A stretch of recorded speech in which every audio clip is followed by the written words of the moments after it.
Welcome to Friday Calls, ang podcast kung saan hihimayin at pag-uusapan natin ang values at beliefs ng isang modernong Pinoy. Hola mga be! Friday na naman at alam niyo na ang ibig sabihin yan. Salamat Jesus at biyernes ulit, Shabu! Welcome to another episode of Friday Calls. This is Jorem. I'm Janine. And this is DK. Ako si Karen. Parang low energy. Oo, ang low energy ni Karen. Pero nagkape ng dalawa na. Dalawang beses na. Yan ata yung effect sa kanya ng kape. Lalo siya na-depressed. Hindi na kaya. Ang daming tao sa cafe. Gago kayo. Nasa cafe siya. Well, itong topic natin today medyo triggering. Lalo na sa mga baby boomers at Gen X. Ooh. Disclaimer lang po, kasi feeling ko ang daming mo provoke ng mga ante at mga angkol sa topic natin. Pero, I think, sooner or later kasi, kailangan natin siya i-discuss. Because this is one of the core of Filipino culture.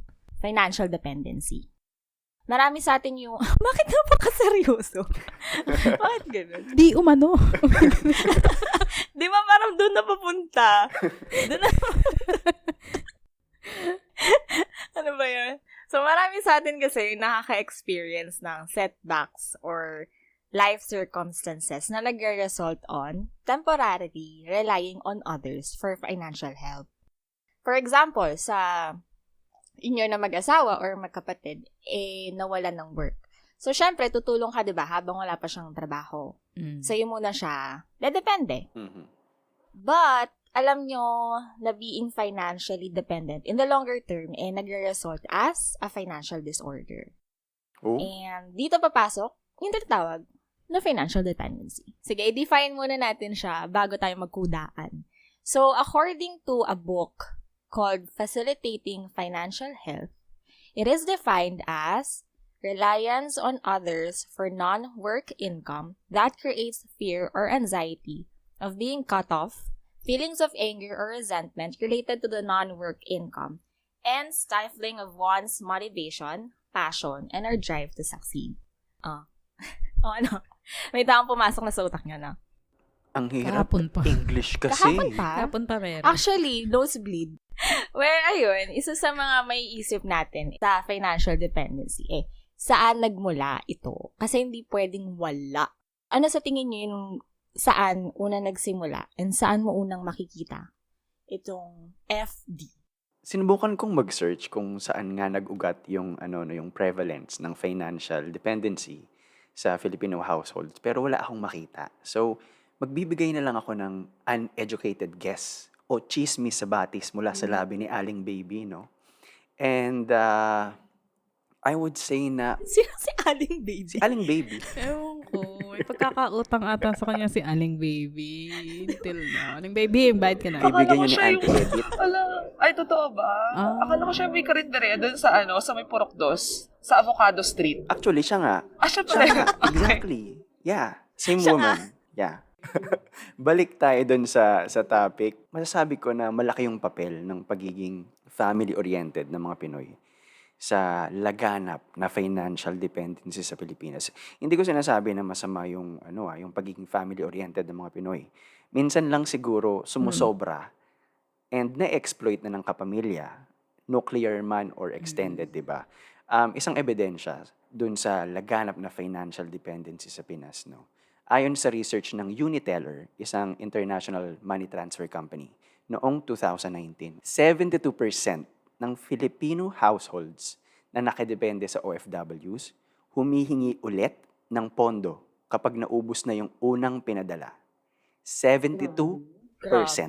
That's a large number. Feeling ko 5% doon nasa Na. point. Sabi nila, 72 pa sa... hindi nga yun pumasa. Oo nga. Yung pasang awa. Sabi nila sa'yo. 75 yung pasang 75 awa. yung pasang awa. Ulul. Mababa pa yun. Sa akin, nagsimula to or siguro nag-ugat siya, yung colonialization. Kasi nga, di ba, yung Pilipinas, na-colonize for almost 400 years. So, for 400 years, ibang lahi or ibang bansa yung nagpatakbo ng bansa natin. We became slaves in our own country. So, for 333 years that Spain took control of us, yung nangyari sa atin, we became dependent on these colonizers to survive. Kasi kahit food, ang hirap kunin nun, di ba? Yan nga, naging slaves tayo sarili nating bansa. So, saan mo naman makikita? Saan pa ba? Di sa bahay. Yung mismong kapatid mo, makikita mo agad. Yung paborito mong kapatid, nahingi ng bagong iPhone sa nanay nyo. Yan, yung financial dependence sa bahay ninyo. Diyan yung unang makikita. Spoiled brats. Nako, mga TikToker yan. Ay, di joke lang. Ako mauuna before si Karen kasi iba yung pagiging breadwinner ni Karen. Iba na nga itsura niya ngayon, tingnan mo. Iba na, actually. One siyang bread.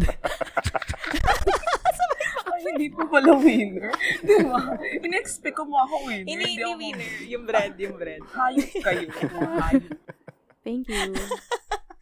Yun. Well, naalala niyo ba yung yung nag-viral na video ni Maine Mendoza dati? Alin yun? Yung nasa Itbulaga pa sila.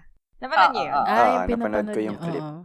Oo, yung si ating contestant, sinabihan niya yung anak niya na bata na mag-aral ka na mabuti kasi ikaw lang yung aahon sa amin sa kahirapan. And that, ladies and gentlemen, will summarize the whole babay na po. episode. Paalam. I-rate niyo na po kami. Diba? Thank you so much for listening. Hindi, joke lang.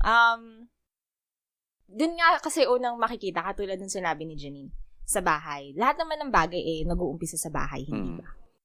So, isa na rin yun. Isa na rin yung financial dependency. Kasi yun yung nakagis na tinuro sa atin ng mga older generations. Kaya hanggang ngayon, dala-dala pa rin natin sa henerasyon natin. Kasi dito nila binibase madalas kung paano mo dapat i-reciprocate yung love sa parents mo or sa kapatid mo, kung paano mo mababayaran yung utang na loob.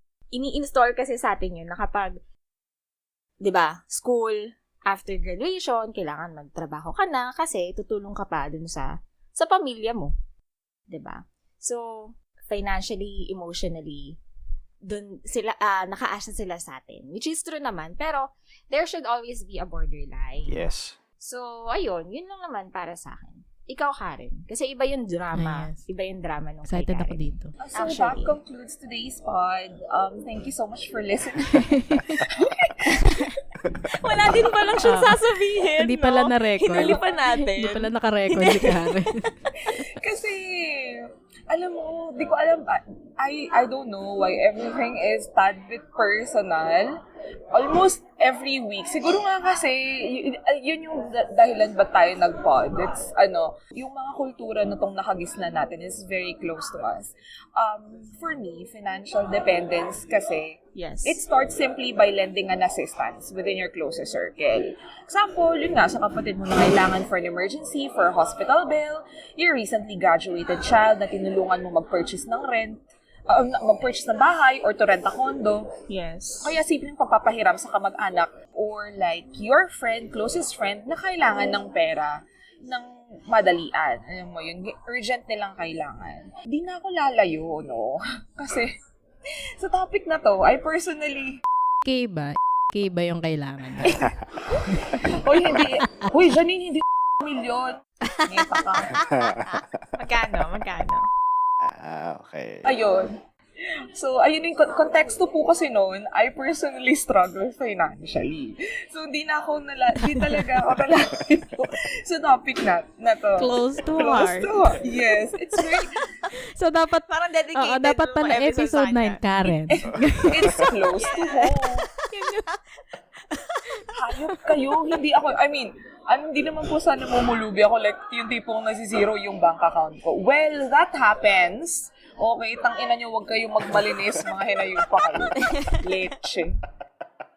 Kakabahan ka ba, no? Kasi wala na sa maintaining balance Ay, yung card mo. yung mga bangko ko walang maintaining. Thank you, Lord. Walang maintaining. Ay, wow.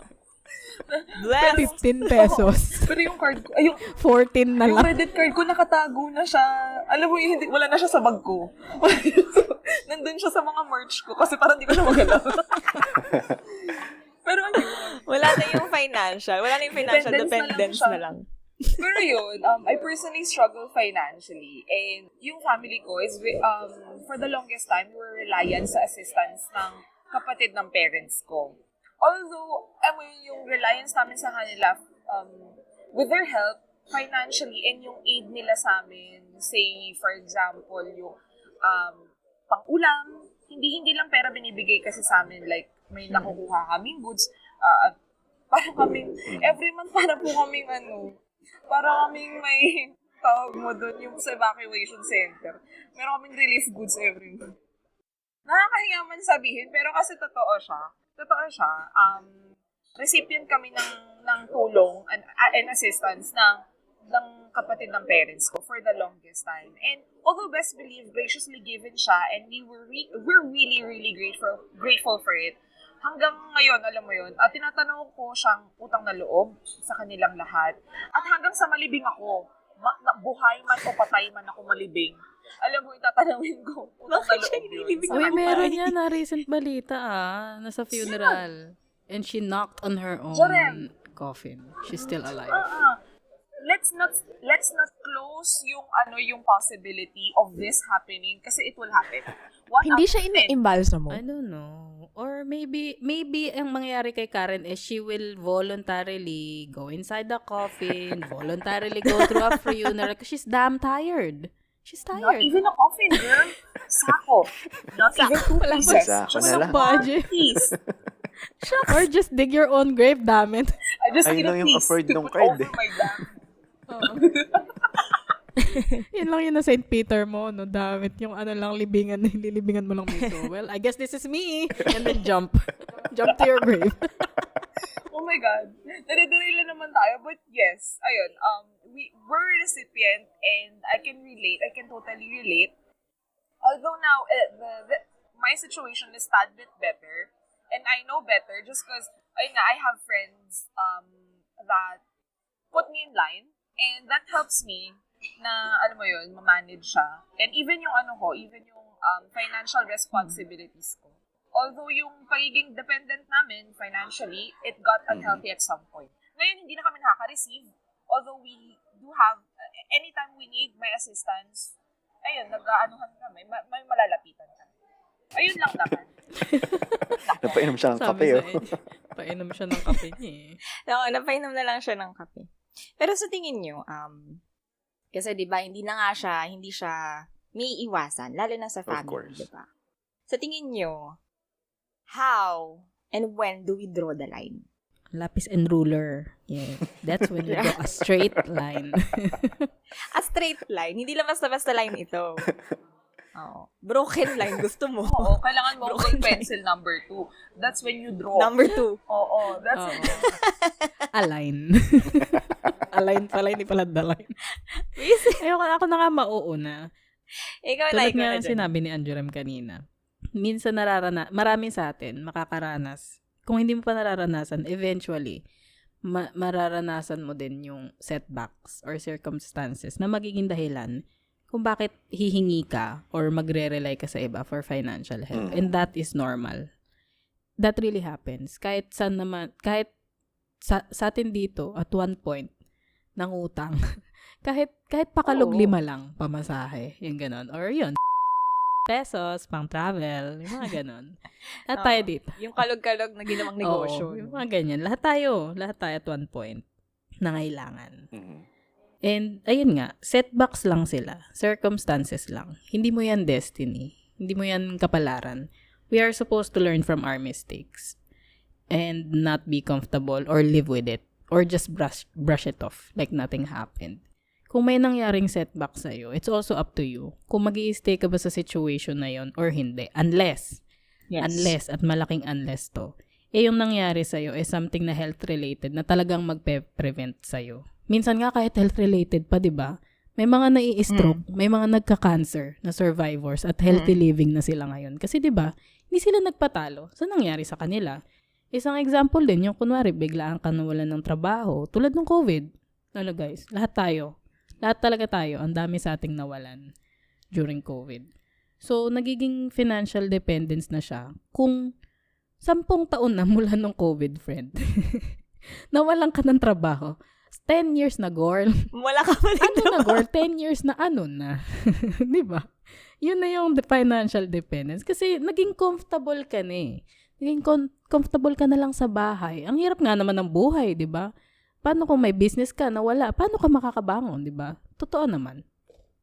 Pero, ayun, we draw the line by changing our mindsets. By keeping in mind na yung pera, nauubos yan. And by reminding yung tao na nasa paligid natin na, kunwari, financial dependent sila, na kahit may savings ka, may chance na hindi siya maging sapat, isang masamang bagay lang or isang unexpected event lang yung mangyari. Totoo. At ayun nga, the fact na alam na natin na uubos yung pera, dapat i-anticipate na natin kung ano-ano bang mga pwedeng mangyari. Kaya nga may insurance, di ba? Para sa mga unexpected circumstances or situations sa buhay natin. James, yap. Kaya tayo, ang dami mong alam. Kaya tayo magsisave para pag may nangyari, meron tayong mahuhugutan. Hindi yung aasa tayo sa iba. Di ba mas masarap yung feeling kapag sa'yo nang galing lahat kesa yung inasa mo sa iba. Yung pinaghirapan mo. Yes, mas proud ka na nakabili ka ng something for yourself or nakatravel ka. Yan yung para sa akin pag nakaka-travel ako, all from my own hard work. Mas masarap yung feeling. Talagang, this is all me. Hindi yung iyayabang mo yung iPhone mo, no? Kasi hiningi mo kay daddy. Yes. Tama naman yung sinabi ni Janine. Grabe naman. Pak na pak naman yun. Ang sarap kaya gumastos ng nang ikaw yung naghihirap. Si Karen humingi. Hindi talaga siya We umaagri, hate each no? other. Oo. Actually. Obviously. Oo. Hindi po yun taliwas sa mga, hindi po yun sabi-sabi na we do hate each other. For 6 years, ganito po yung relasyon nilang dalawa. Anyway, ikaw, DK. Hindi ko nasasagutin yung unang tanong, no? Kasi I think naman na na-explain na ni Janine ng maayos yung kung kailan nga ba nagiging financial dependency na yung financial assistance. So, sasagutin ko na lang yung when do we draw the line. Ako personally, umpisa pa lang, I will draw the line. Hindi yung hindi ako tutulong More like, umpisa pa lang, lilinawin ko na hanggang dito lang yung kaya kong itulong. Kasi minsan kapag hindi ka nagsabi na ganito lang, doon ka may exploit So, maganda na umpisa pa lang, malinaw na sa both parties na hanggang dito lang. So, magbibigay ulit ako ng stats, no, to prove my point. Si Ante Edith may stats na din, Oh, diba? As a statistician pala siya dito. Isa po siyang staff ng SWS. Let's hear it, Ante Edith. Same 2019 study ng Uniteller. Yung 53% ng nabanggit kanina na 72% households, isa-sacrifice ang basic needs nila kapag hindi sila napadalhan ulit. Ha? Nagets nyo ba? 53%. Di ba kanina may 72% households na humihingi ulit. Napadalhan na sila, tapos humihingi ulit sila kasi hindi kasya. So, 53% of this 72%, isa-sacrifice yung basic needs nila kapag hindi sila napadalhan ulit. Saan ang gagastosan nila? Oo nga. Ayun nga, exactly. Imbis na humanap ng extra source of income, babaluktot na lang kasi may kliyang kumot, hindi tayo napadalhan ulit Maghihintay na lang ng susunod na padala. So, Jumutang muna tayo kay Kumars. Pwede yan, yung extra source of income, utang na lang. Di ba? I know naman na may households na wala talaga Their situation doesn't allow them to find another source of income. But, I highly doubt na yung buong 72% na to, ganun yung situation. I highly doubt it. Of course. Nako, sinabi ko yan sa OFW na episode natin. Yung mga naghihintay ng remittance, The views and opinions expressed by Janine are those of Janine only and does not, by all means, reflect the views and positions of AJ, DK, and Karen. Charot. Galit na galit. I know. Ikaw naman, Karen. Observation lang to as someone na recipient ng financial assistance. Siguro, kasi as a receiver, hindi ko masabi, kung sumobra na ba kami. Pero alam ko kapag yung hihingi na, kapag may humihingi, hindi naman ako personal nang hingi, nagagalit nga sa akin kasi hindi ako nang hihingi agad. Tapos kapag kailangan ko na, magsasabi ako late na. Kasi syempre nahihiya ka diba? Tapos, hindi kasi siya, sa kaso ko kasi, may nare-receive kaming tulong, pero nagtatrabaho ako. Lalo na nung college ako. I never stopped working. Nag-stop lang ako nung nag-thesis ako, and that was a year and a half. Kasi I had to focus on my thesis. Tapos, kailangan ko kasi kailangan ko mag-present. So, na international conference ang lola nyo. Kasi nga, she's pretty, she's beautiful, she's smart, although she is financially constrained. And in all fairness, no, international host din siya. Yes, actually. Don't floor me. Don't floor me kasi charot. Pero ayun, pero I had to focus on my studies. Although I had, meron akong syempre may mga, umabot kasi ako sa punto na dun sa mga hosting ko ng inter-school, kasi they have food, I take them home, kahit may amoy na yung pansit, laman siyang din ng pamilya ko yun. Like, I know, I know friends and family might hear this, but I've been very open about our situation. We really struggled because yung father ko lang naman yung nagtatrabaho before, and then he got sick, and then I had to work. I can't work full-time because I was studying. But anywho, as a receiver, I think it's when you constantly ask for funds, which in our case, I don't think it happened to us. You have to ask the people na nagsusupport sa amin. But the support was given, I think, best believe, wholeheartedly. Anywho, hindi naman namin inask it. Anyway, but I love them. I love you. If you're listening, I know you're listening, I love you. Kilala mo kung sino ka. So, these people constantly ask for funds na kasi nasanay na sila eh. And, Yes. yung tipo pag hindi mo sila napagbigyan, ma-upset sila sa'yo. Ma-upset, yung tipong kasalanan mo pa, pag hindi mo sila napagbigyan. I think, collectively, we can all agree, yung 73% na sinasabi ni Dick, DK, 72%. na statistics of people who receive money from OFWs, most of these people are ginawa ng safety net yung giver. Kasi nasanay na sila, and they feel like ay, hindi ko naman kailangan super mag-effort kasi meron naman taong sasalo sa akin anytime. And lalo na kapag nandito sila sa ibang bansa, they think na kasi syempre every time they ask, makakahugot tayo.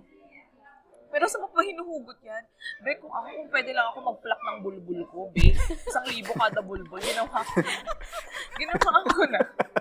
Facts. I mean, diba? Tsaka, this demand kasi, pag nagdemanda sila sa'yo, parang ma-feel bad ka pa. Alam mo yun. Kaya, I think dun siya nagiging dependent siya kapag nasanay na sila. Yung constant mo na silang napagbibigyan. Tapos, for me, that's really tough. That's a tough question. Kasi, since yung sitwasyon na to, yung financial dependence, we usually experience this within the family or our closest circle. Depende din ito sa mga taong involved. Kasi iba-iba dapat yung approach mo. Depende sa kung how strong your relationship is with the people involved. Pero more than anything, I guess, we can all agree, na boundaries are set to be placed. In the first place pa lang. Parang pagkatulong mo pa lang sa kanila. In our case, siguro kasi hyper-aware kami as the receivers. If there's something, then we're thankful. If there's nothing, then okay. Kasi every day is a struggle for us and every day is a new day for us para maghanap kung paano kami mabubuhay. Alam mo yun? Kasi dapat gano'n naman talaga yung mindset mo ng isang, hindi ko naman may impose yung mindset na to sa lahat. Pero for me, every day kasi is a struggle. Kung paano ka mabubuhay, paano ka kakain, alam mo yun, saan mo hahanapin. Kasi hindi naman ibig sabihin lahat ng uutangin mo. Maghahanap ka ng pwede mong pagkakitaan, punta ka sa gilid-gilid, gagawa ka ng paraan. pwede mong ibenta. Oo, kailangan mong gumawa ng paraan. Pero how do we achieve by yung setting boundaries? Kasi di ba mahirap din siya. I think, more than anything, it's by communicating with them. You sit down, your receivers, kasi pamilya mo naman yan eh. Madalas, pamilya mo siya. Or, kasi hindi naman sila aasa sa'yo if hindi sila malapit sa'yo. Alam mo yun. You can sit them down, whether it's your friend, whether it's your family members, you can sit them down and be honest. And alam mo, mag-communicate kayo on how you work things out. Kasi you can drop them like hot potato din naman kapag hindi mo na kaya. So yun, you sit them down. Mas mahirap kasi yung bigla mo na lang silang iiwan, diba? Nang walang usap-usap. Mas masakit, may samaan pa ng loob. Ako naman, I started working when I was 18. And it took me 10 years para ma-realize na hindi pala tama yung ganitong setup. So, naging breadwinner din ako for the past, 10 years yun. Tapos dagdag mo pa happy yun. anniversary. Oh, thank you so much. Lalo na nung pandemic naman. Naramdam yun. Dati, pakiramdam ko, hindi ko pwedeng unahin yung sarili ko. Yung goals ko, or yung dreams ko, lahat nakafocus dun sa family ko. Wala akong naisip na para lang sa akin ba. Yung bibili ka ng something, nagigilty ka pa. Kasi itong igagastos ko dito, ipangkain na lang natin. Hindi ba? So, since maliit lang yung income ko noon, wow, malaki na ngayon, friend. Wow, magkano na ngayon? Hindi ganun ba din? Pa-barrel-barrelan na nga lang tayo. Barrelan na, no? Udas ka. Wisit. Ayun, yung income ko, sapat lang. Ayan, sapat lang siya noon. Pinaparal ko yung kapatid ko sa college, di ba? Budget pa para sa bahay. So, wala talaga akong time para isipin yung sarili ko. And then, sila, yung family nakadepend sa akin. Fast forward to present, unti-unti mong marirealize na, okay, dapat pala, hindi mo dapat ibigay lahat. Dapat nagtitira ka para sa sarili mo.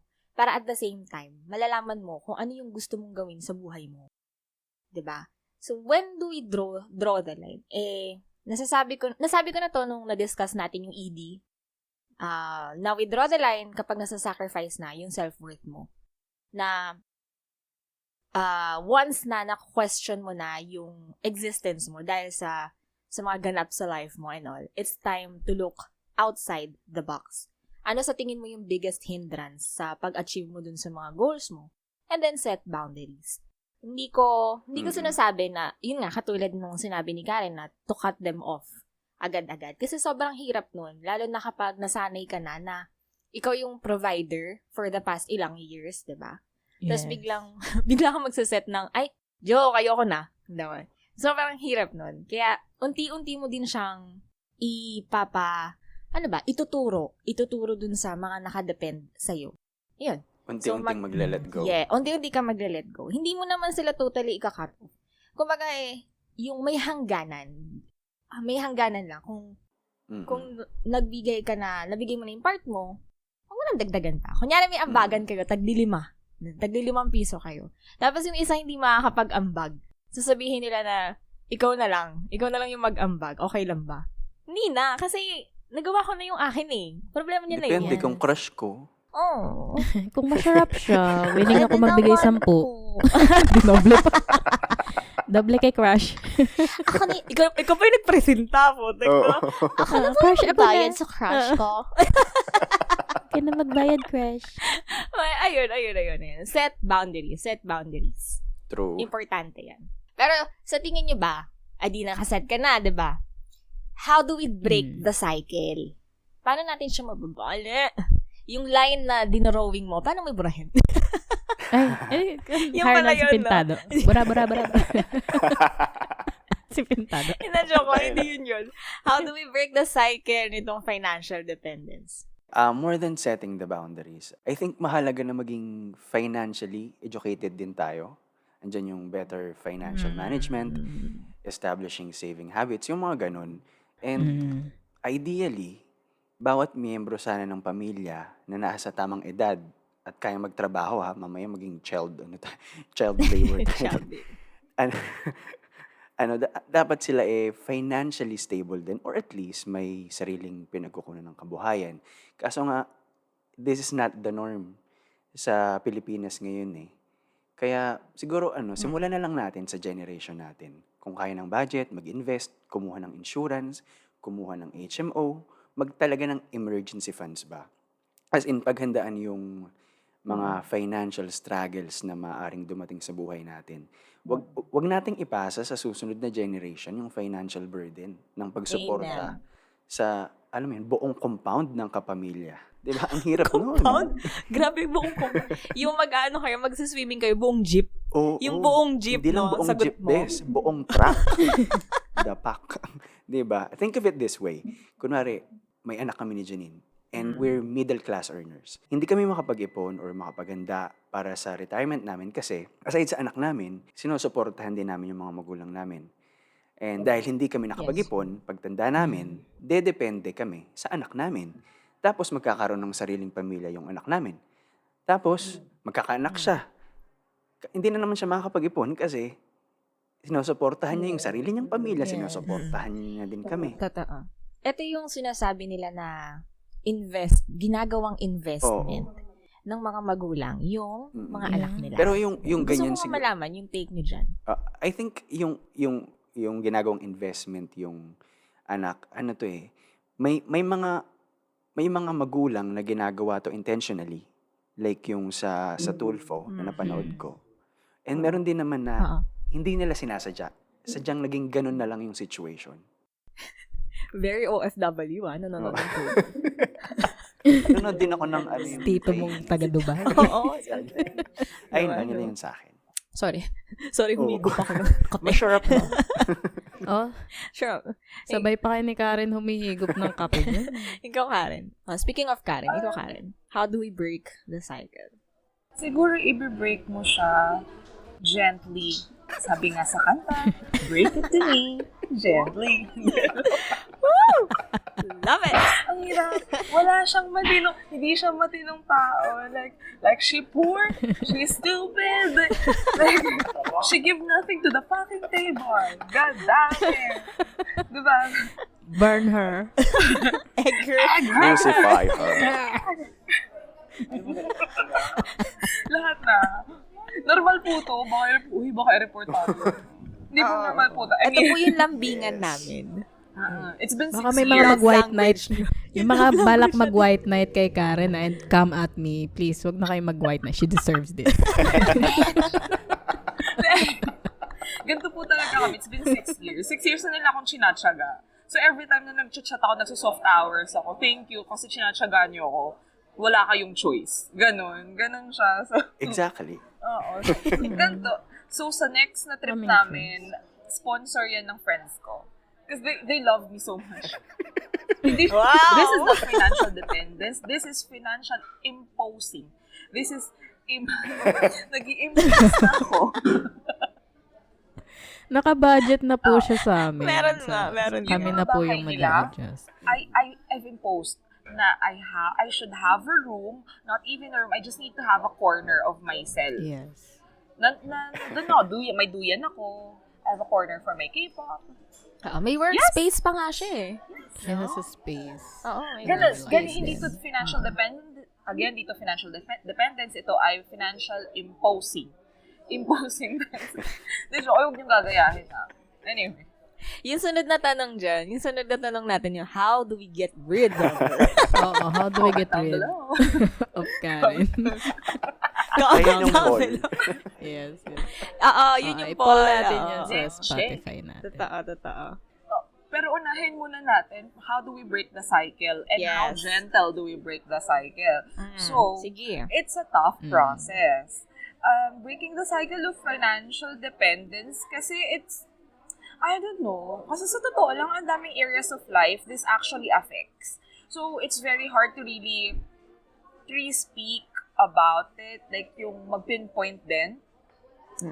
In terms of the receivers kasi, mawawalan sila ng drive and willingness para maging better yung sitwasyon nila kasi nakasanayan nila to have someone to rely on. So, kapag tinanggal mo kung dependency na to, mag-withdraw sila.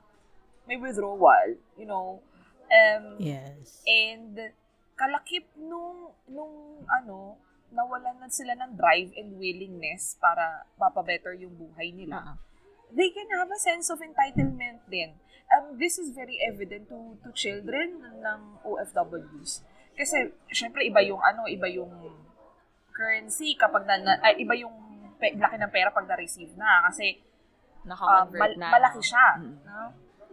Ito nakikita ko to sa mga, like, it can be observed anywhere. These people have a sense of entitlement. Yung mga taong umaasa. Kasi lagi sila na pagbibigyan whenever they ask. And this entitlement can result to them having a materialistic worldview that could get them to evaluate yung people around them by what they have.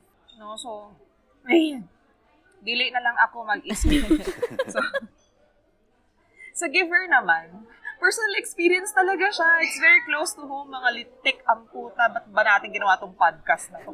No, patapos na kami, pero anyway, sa giver, if they aren't able to provide for their loved ones, parang masisira din yung yung parang sense of purpose. Yung sense of purpose nila. Kasi parang eto na lang for me, if I so ever decide to break my support to my parents, my family, my sister, my dogs. Ang dami. Makonsensya ko. Pati yung dogs na. Nadamay. And my K-pop boys. And also my K-pop boys. Kasi, for the longest time, that's the only thing I know. That's the only thing I've known. And parang mas nabuboost din yung moral ko. There's something in me that's happy giving this to them. Alam mo yun? So, I think si Anjarem can also relate to me on this kasi she's also a giver. Ako recently lang naman, but I'm the breadwinner ng family for the longest time. Pero yun sa giver, yung parang malulose sila yung sense of purpose if they just, decide to stop everything. Tapos, like, if di nila ma-provide, they'll stretch all of their means para maibigay kahit na sila yung alam nilang sila yung maiipit. And with this, they can get exhausted. Tapos pag napagod sila, magkaka-resentment. So, these are the things that, we want to avoid in trying to break the cycle. Kasi hindi lang pang financial yung epekto nito, kundi mentally din. And yung interpersonal relationships mo. Kaya ako din nasabi na iba-iba yung approach on how to set the boundaries between giver and receiver. Kasi nga, depende yun talaga sa lalim ng relasyon mo sa mga people involved.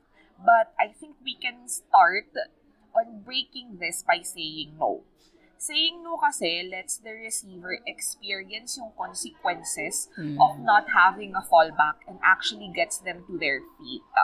This doesn't mean naman na you let go of them like a hot potato, no? Kasi pati ikaw maaapektuhan ka nga.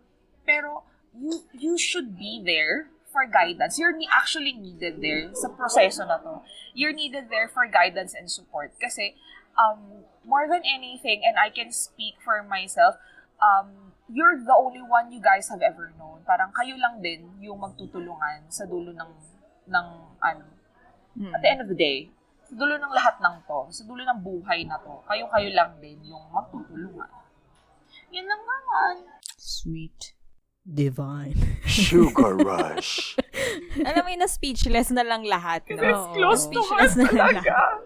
Ba't nyo kasi ginagawa sa akin to? I think this podcast was made to slander me and my life and to expose me to the goddamn world.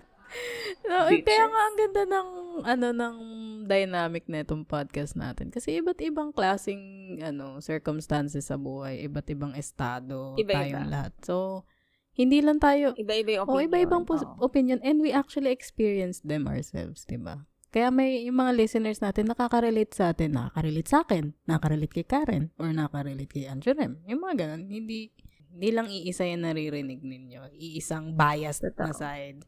Pinapakita natin yung 4 kinds of realities. Multiverse. Ako mag-a-agree din ako kay Karen. Sobrang hirap na i-break yung cycle kasi nakasanayan ko na din. Na kahit naman ngayon, kahit nagtatrabaho na yung kapatid ko and yung tatay ko, nagtatrabaho na ulit si Papa. So, ako, as a former breadwinner. Wow! Ang sarap sabihin. Winner na lang yun, friend. Winner na lang, diba? Wala nang bread. Mas na-enjoy ko na ngayon yung buhay. Pero, hindi mo agad masiset yung boundaries na tinatawag. Kasi hanggang dun lang yung meron, yung boundaries na. Kasi, ang hirap i-break yung mismong cycle kasi kadikit na siya ng kultura ng Filipinos, diba? Nagsimula siya dun sa mga lolo't lola pa natin. Kung paano nila i-impose yung financial dependency sa mga magulang natin. And so on. So, sobrang hirap i-break ng cycle. But, ang magagawa na lang natin is yung boundaries niya. So, kailangan nyo pag-usapan ng family mo or ng partner mo yung situation and how you will deal with it. Kung 6 kayong magkakapatid and lahat working na, tapos sa tingin mo, ikaw lang yung nagpo-provide para sa lahat. Diba? Isip-isip ka naman, friend. Hindi ka papatayuan ng rebulto pag namatay ka. Wala kang agimat. Kailangan yung pag-usapan. Oo. Kung paano nyo i-divide yung expenses. Diba? Tapos on top of that, kapag humingi si mama ng pang manicure, pedicure, sino yung magbibigay? So, ayun, kung ikaw yung provider, set mo na, ops, ito lang yung kaya kong i-provide. Ito hanggang dito lang yung kaya ko.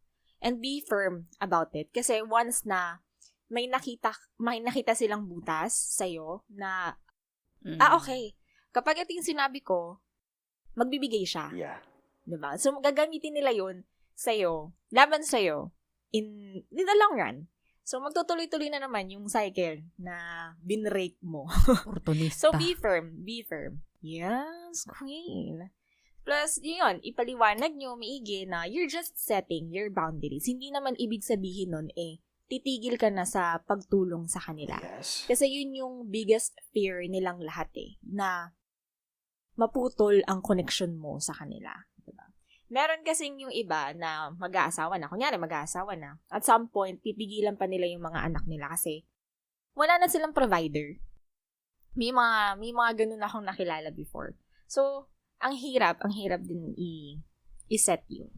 Anyway, ang heavy ng topic. Akala ko sinasabi mo, weight ko. Oy, hindi totoo. Shamers? Ilang kilo ka na ba, Karen? Shamers! Oo Oh my nga. God. Di, Christopher, you don't ask a woman that. Well, I don't see you as a woman. Ay, grabe! Bitch! I see you as We a... will address this off-cam, papabugbog kita yun na yun. Hay nako. Off ka, mag-away kayo off.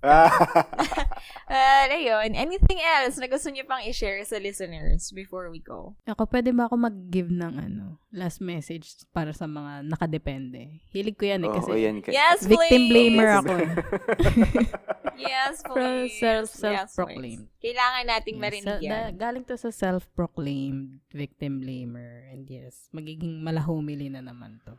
Pero seryoso to sa akin, advice ko sa mga financial dependent mismo You want a Lamborghini? Sip martinis? Look hot in a bikini? You better work, bitch. That's pure poetry. Pure poetry po yan. Ay, ang ganda. Ang ganda. Ngayon mo lang naisip yan. Hindi, galing yan sa ating 90s pop icon, Britney Spears. And that is true as fuck. If you are able-bodied, magtrabaho ka, bitch. Like, I know this might sound very privileged after hearing Karen's side, tsaka Anjorem's side. Kasi alam natin, mahirap dun sa mga dinidependahan. Para kasing, madaling sabihin yan, Janine, naka na naman. Minura na lang. Kasi galing ka kasi sa gantong klaseng pamilya, kaya nasasabi mo yan. Pero guys, hindi lang po mahihirap ang pwedeng financial dependent. Maraming mayayaman ang financial dependent. And actually, mas madali sa kanila. Yes, sir. Kasi meron na sila mismong pera. They have the resources. So, wala siyang pinipiling estado sa buhay. Kung tamad ka. Kung wala kang goals or wala kang ambisyon sa buhay, wala kang gagawin sa buhay. So, sa mga tambay dyan na nagsasabing, kailan kaya uunlad buhay ko? O kaya, kailan kaya ako yayaman? Friend, uunlad ka kung magsisipag ka. Huwag kang maghihintay na manalo sa loto, lalo kung hindi ka naman nataya. Yes, shout out sa mga tumataya sa Yes, loto. huwag kang hintay lang ng hintay. Tapos, kailan kaya ako mananalo sa loto? Pak shit, di ka naman nataya. Ano to?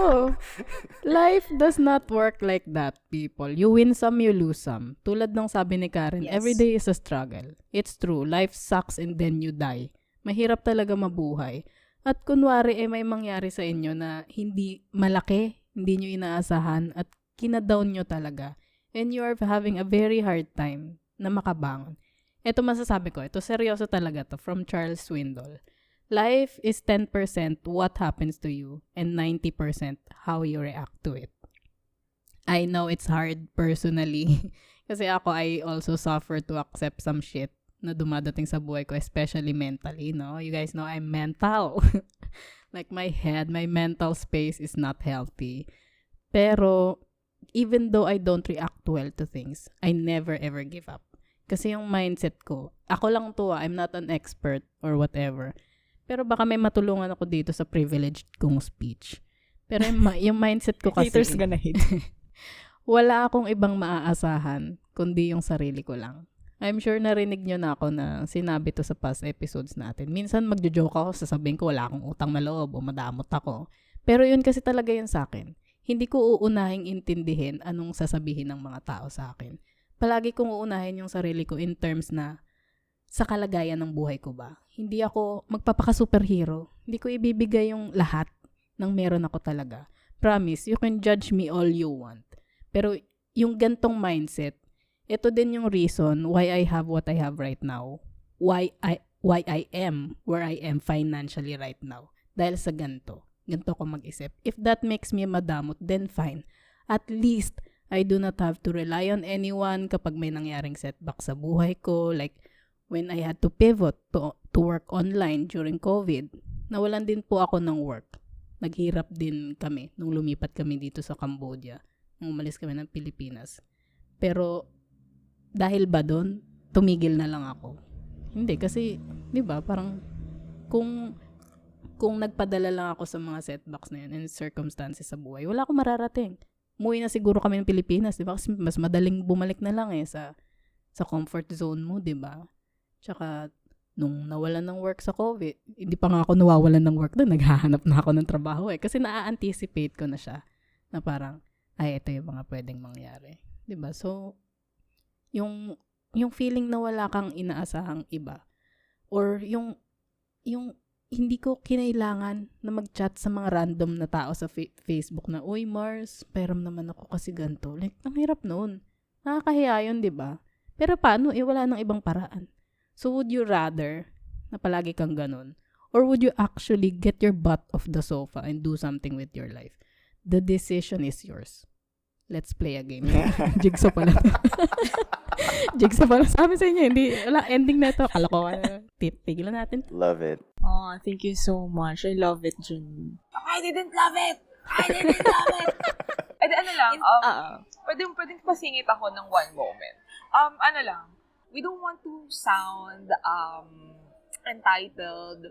We don't want to sound like we're invalidating anyone's struggle or anyone's financial struggle. It's just that it differs talaga. Depende sa tao. For me, whatever Janine said does not apply to me.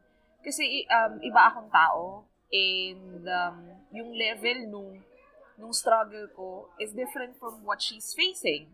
Yung level din ng sahod ko is different from hers. Yes. So, depende yan sa kung paano mo i-handle yung sitwasyon. Pero collectively, wala tayong gagawin sa buhay na to, kundi to just work harder. Work harder. And harder and harder. Oo, you better work. You want a big mansion? Oo. Santa Britney. Work, bitch. Santa Britney, tulungan niyo po kami. Uy, copyright yan ah. Uy, hindi. Wala silang Santa Britney. Wala ba? Oo. Pero favorite podcast ko yun. Ay, naku. Sana may sense lahat ng mga pinagsasabi natin. Kasi nga, yun nga, depende dun sa, wala mo. Depende talaga kung saan, family or whatever. Anywho. Ang heavy, no? Ang heavy talaga. Natitigilan ako kasi nagsisink in lahat ng mga pinagsasabi nating lahat. Kala ko may iyak ka. Medyo naiiyak na nga din ako kasi medyo tinatamaan ako dun sa mga pinagsasabi ng Jen. Pero, kulamin ko yun. Kulamin ko yun. Pero ayun na nga. So, siguro nga, mag-agree tayong lahat na the key to breaking the cycle of financial dependence is to set the boundaries. Pero how do we get there? We need to communicate. Sabi nga nila, communication is the key. Totoo. Dahil we need to talk to the person na nagdedepende sa atin about why we need the change, the adjustments to be made, and importantly, pag-usapan yung sitwasyon ninyo to set clear expectations. Kasi cutting off the financial assistance would not be a result more than anything harmful siya lalo sa sitwasyon kasi hindi siya na-address at hindi klarong napag-uusapan sitwasyon ninyo. After that, you determine the ideal outcome, and I think mas ideal yung gradual na independence nila sa'yo. And sa taong nagbibigay, nakasanayan na din niya yung pagbibigay, and the giver mismo would have the hard time letting go of the habit, diba? So, unti-unti, babawasan mo yung binibigay mong tulong hanggang sa you ease them into financial dependence. And lastly, ito yung pinaka-importante. How willing are you to make the change happen? Mahirap for the giver to see yung dependent nila to suffer. And mahirap for the receiver to start over. Pero again, babalik tayo sa communication. You need to be open on how far you are willing to make the change. You need to be black and white and be firm para mag-move forward kayo and you ease them to a peaceful transition. Hindi yung may ending na samaan ng loob, kagaya nga ng nabanggit natin kanina. So, ayun guys, ang heavy ng episode natin. But if you like this episode at gusto nyo pa pang makinig sa amin, nasa-stutter na ako. You know what to do! Yes, alam nyo na. Diyos ko, ulit-ulit tayo, te. Ha? Follow nyo na kami. Nakikinig na kayo ngayon eh. Diyan na kayo sa Spotify tsaka Apple Podcast. Actually. Follow nyo na kami. Kung nasa Google Podcast kayo, subscribe doon. Kayong Junga. Tsaka ano na kayo. Bobo yarn. Naghanap ng follow button. Naghanap ng follow button na sa Google Podcast ka, girl. Ayan, mag-rate na rin kayo ng podcast namin. Rate niya, lagay niya 5 doon. Tapos, hanapin ko kay Papa Barangay ko kay pag hindi 5. Lagi may threat. Gusto ko yung pinush niya talaga na 5 yung Again, rating. for the views, the Pala decision. of Janine in this podcast does not reflect the other hosts. I mean, i-exclude ko na yung sarili ko sa kanya. Diyos ko, Lord. Dahil dyan, like and follow nyo kami. Kung gusto nyo pa ng bardagulan, like and follow us on our socials. Nasa Facebook kami, Instagram, at sa TikTok.